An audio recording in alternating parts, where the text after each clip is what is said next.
A very warm good afternoon. Shri Kakaram Verma ji, my dear faculty and loving students. I hope you all have learned in these 3 days. Not theoretical, practical. Now you feel confident that you will be able to perform without supervision, without guidance in case of emergency. You feel confident or not? आवाज ने show नहीं किया. Yeah, you should feel confident. That's why these all practical sessions are going on in batch. Otherwise, we can conduct one-day theory like lecture for all the college. Can be possible. You all are reading all these things in your books also according to your curriculum. But why these particular sessions are arranged? Just to enhance your learning skill. Skill is also required, always required. With this, that you have learned, all the students are talking, and Mr. Kakaram ji also said today is the birth anniversary of Dr. APJ Abdul Kalam, who is the role model for all of us. Not in the form of only that he is a missile man. Actually, what happened, everybody knows what is the result. क्योंकि and result जो होंगे सारे उस चीज़ का नाम ना जान जाते हैं. ਉਹਦੇ ਪਿੱਛੇ स्ट्रगल की सी ਉਹ later on when you will read and all that you able to know. Why I am pointing out this thing? क्योंकि ਜਿਹੜਾ ਬੱਚਾ ਜਾਂ ਜੋ ਵੀ ਪਰਸਨ ਗਵਰਨਮੈਂਟ ਦੇ ਵਿੱਚ ਆਉਂਦਾ ਹੈ ਉਹਦਾ ਸਾਰੀ ਉਮਰ ਦਾ ਇੱਕੋ ਚੀਜ਼ ਦਾ ਰੋਣਾ ਰਹਿੰਦਾ ਹੈ ਕਿ ਲੈਕ ਆਫ ਰਿਸੋਰਸਿਸ.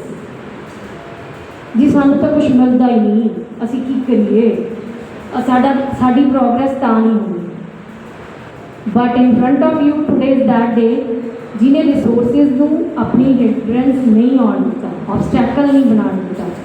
ਉਹਨੇ ਆਪਣਾ ਸੁਪਨਾ ਪੂਰਾ ਕੀਤਾ ਉਸ ਪਰਸਨ ਨੇ.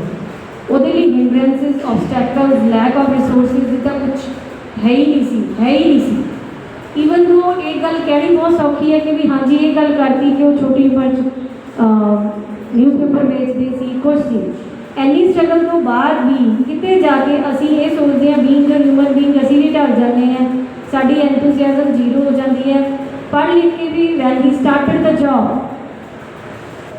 ਸ਼ੁਰੂ ਕਰਨ ਤੋਂ ਬਾਅਦ ਵੀ if you will read his biography, ਉਸ ਤੋਂ ਬਾਅਦ ਵੀ ਉਹਨਾਂ ਦੀ ਜਿਹੜੀ ਜੌਬ ਸੀ ਉਹ ਉਹਨਾਂ ਨੂੰ because of the financial resources accept ਕਰਨੀ ਪਈ, ਬਟ ਉਹ ਉਹਨਾਂ ਨੂੰ ਪਸੰਦ ਨਹੀਂ ਸੀ. ਉਹ ਜੌਬ ਉਹਨਾਂ ਨੇ ਛੱਡੀ ਕਿਸ ਲਈ?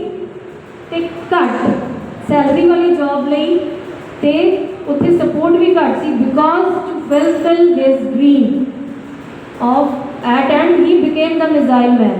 ਜਦੋਂ ਉਹਨਾਂ ਨੇ ਇਸਰੋ ਜੁਆਇਨ ਕੀਤਾ ਸੀ ਤੇ ਉਸ ਤੋਂ ਪਹਿਲਾਂ ਇੱਕ ਜਿਹੜੀ ਉਹਨਾਂ ਦੀ ਲਾਂਚਿੰਗ ਪ੍ਰੋਜੈਕਟ ਚੱਲ ਰਿਹਾ ਸੀ ਉਸ ਮਿਜ਼ਾਈਲ ਨੂੰ ਲਾਂਚ ਕਰਨ ਦਾ, ਗਵਰਨਮੈਂਟ ਨੇ ਕੋਈ ਇੰਨੀ ਖਾਸ ਸਪੋਰਟ ਨਹੀਂ ਸੀ ਕੀਤੀ. ਐਡੇ ਕੋਈ ਫੰਡ ਐਂਡ ਰਿਸੋਰਸਿਸ ਨਹੀਂ ਸੀ. If you will read that part ਕਿ ਉਹ ਕਿਵੇਂ ਤਿਆਰ ਕੀਤੀ ਗਈ ਸੀ, ਰਿਸੋਰਸਿਸ ਕਿਵੇਂ ਇਕੱਠੇ ਕੀਤੇ ਸੀ. ਇੱਕ ਛੋਟੀ ਜਿਹੀ ਜਗ੍ਹਾ ਲੈ ਕੇ ਉੱਥੇ ਜਾ ਕੇ ਜੋ ਪੁਰਜੇ ਇਕੱਠੇ ਕਰਕੇ ਬਣਾਈ ਗਈ ਸੀ, ਉਸ ਤੋਂ ਬਾਅਦ even he didn't get the support to transport that part to the major part to the ISRO for testing. Even ਉਹ ਵੀ ਉਹਨਾਂ ਨੇ ਆਪਣੇ ਗੱਡੇ ਸਾਰੀਆਂ ਰਿਸੋਰਸਿਸ ਜੋੜ ਕੇ ਬਣਾਈ ਤੇ ਉਹਦੇ ਤੇ ਟ੍ਰਾਂਸਫਰ ਹੋਈ ਸੀ. So this is what I am giving example here ਕਿ ਉਹ ਰੋਏ ਨਹੀਂ ਸ਼ਬਦ ਕਿ ਰਿਸੋਰਸਿਸ ਸਰਕਾਰ ਨਹੀਂ ਦੇ ਰਹੀ, ਕੋਈ ਮੈਨੂੰ ਸਪੋਰਟ ਨਹੀਂ ਕਰ ਰਿਹਾ, ਮੈਂ ਨਹੀਂ ਲੈਣਾ ਦੇਣਾ, ਮੈਂ ਤੇ ਆਪਣਾ ਖਾਵਾ ਪੀਣਾ ਤੇ ਜਾਵਾਂ. ਇਹ ਚੀਜ਼ ਨਹੀਂ ਸੋਚੀ ਨਾ, ਬਿਕੋਜ਼ ਇੱਕ ਡ੍ਰੀਮ ਨਹੀਂ ਸੀ ਫੁਲਫਿਲ ਹੋ ਰਿਹਾ ਕਿ ਮੈਂ ਮਿਜ਼ਾਈਲ ਬਣਾਉਣੀ ਤੇ ਇੰਡੀਆ ਲਈ ਕੁਝ ਕਰਨਾ. ਉਹਦੇ ਵਿੱਚ ਕੋਈ ਸੋਚ ਦੇ ਵਿੱਚ ਕਿਸੇ ਚੀਜ਼ ਦੇ ਇੰਟਰਸਟ ਨਹੀਂ ਪਾਇਆ. ਸਭ ਲੈਕ ਆਫ ਰਿਸੋਰਸਿਸ, ਬਹੁਤ ਘੱਟ ਫੰਡ ਦੇ ਵਿੱਚ ਉਹਨਾਂ ਨੇ ਪਹਿਲਾ ਪ੍ਰੋਜੈਕਟ ਤਿਆਰ ਕੀਤਾ ਸੀ. If you will read, so this is what I want to say, being you the part of the government, कि हर वक्त अगर आप इस चीज़ ना नेगेटिविटी ना चलांगे साढ़े को तो कुछ है ही नहीं, फिर नहीं असी अपने ड्रीम्स फुलफिल कर सकते. If we have to fulfil our dreams, we always have to see the dream which कुछ भी आवे, but target should be completed. That should be what I learned, and wishes you all a very happy, because today is the World Student Day. You all are students, so very happy Students Day.